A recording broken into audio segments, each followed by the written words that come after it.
ஆண்டவர் இயேசு ஒரு கடற்கரையிலே போதித்துக் கொண்டிருக்கிறார்.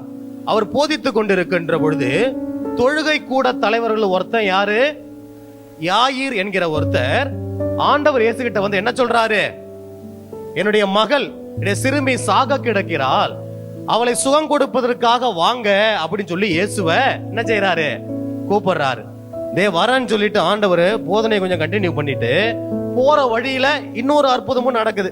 யாரு, ரத்த போக்கினால் கஷ்டப்பட்டு இருக்கின்ற ஒரு பொண்ணு ஆண்டவர் இயேசுனுடைய ஆடையை விளிம்பை தொட்டாலே நான் சுகமடைவேன் என்று சொல்லி ஆழ்ந்த நம்பிக்கை கொண்டிருக்கிறார். பாருங்க, ஆழ்ந்த நம்பிக்கையோடு அந்த பெண் எல்லாரையும் அப்படியே தள்ளிவிட்டு ஆண்டவர் இயேசுனுடைய ஆடையினுடைய விளிம்பை தொடுகிறாள். தொட்ட மாத்திரத்திலே ஆண்டவருக்கே அறியாம அவர்கிட்ட இருந்து வல்லமை வெளியேறிச்சான். அல்லேலூயா, அல்லேலூயா. ஆண்டவருக்கே தெரியாம அவர்கிட்ட இருந்து வல்லமை வெளியேற அளவுக்கு நம்பிக்கை யாரிடம் இருந்துச்சு, இந்த அம்மா கிட்ட இருந்துச்சு. பாத்தீங்களா, அவ்வளவு பெரிய நம்பிக்கை விசுவாசத்தோட இந்த மகள் ஆண்டவர் இயேசுவை தேடியதால மிகப்பெரிய அற்புதத்தை இந்த மகள் அந்த நாள்ல கண்டாள். ஏராளம் காசு செலவு பண்ணாங்க, பல டாக்டரை பார்த்தாங்க, செலவு பண்ணாங்க. ஆனா சுகம் கிடைக்காத இந்த மகளுக்கு ஆண்டவர் இயேசுவை சந்தித்த மாத்திரத்திலே உடல் சுகத்தை ஆண்டவர் கொடுத்தார். அல்லேலூயா, அல்லேலூயா. போற வழியில இப்படி ஒரு அற்புதம்.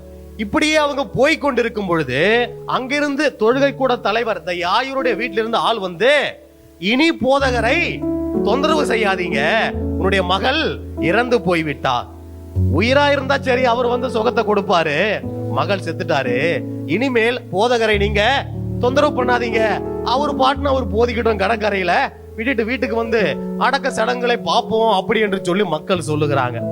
இந்த செய்தி யாருடைய காதுல விழுது, இயேசுனுடைய காதுல விழுது. அப்ப ஆண்டவர் ஒரு அருமையான வசனம் சொல்ல என்ன சொல்றாரு பாருங்க, மார்க் 5:36. அவர்கள் சொன்னது இயேசுவின் காதில் விழுந்ததும் அவர் தொழுகை கூட தலைவரிடம் அஞ்சாதீர், நம்பிக்கையை மட்டும் கைவிடாதீர் என்று கூறினார். அல்லேலூயா.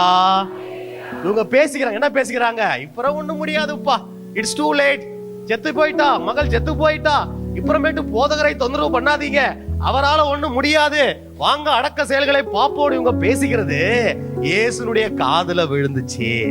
அப்ப இந்த இயேசு அந்த தொழுகை கூட தலைவர் யாயிரை பார்த்து, அஞ்சாதீர், நம்பிக்கையை மட்டும்.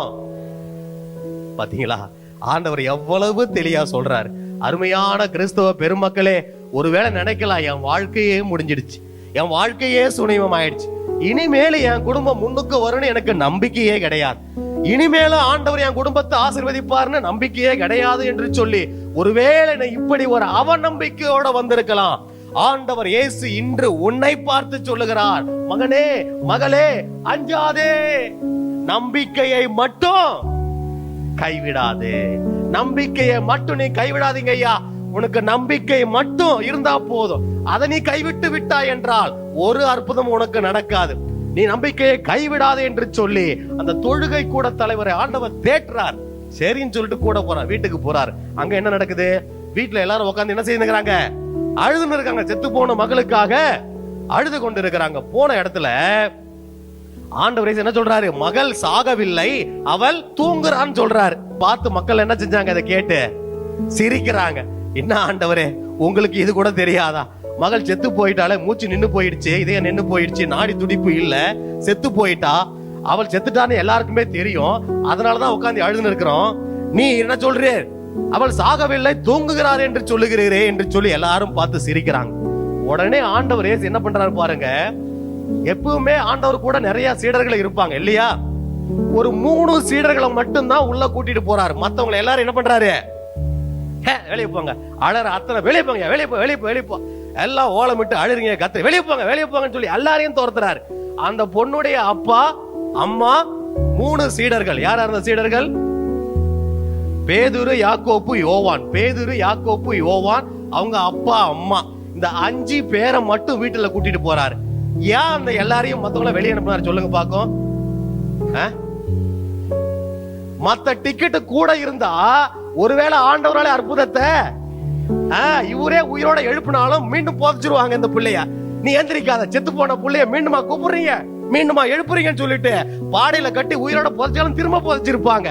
இந்த அவநம்பிக்கையோட நம்பிக்கை இல்லாம இருந்த அத்தனை பேரை ஆண்டவர் என்ன பண்றாரு?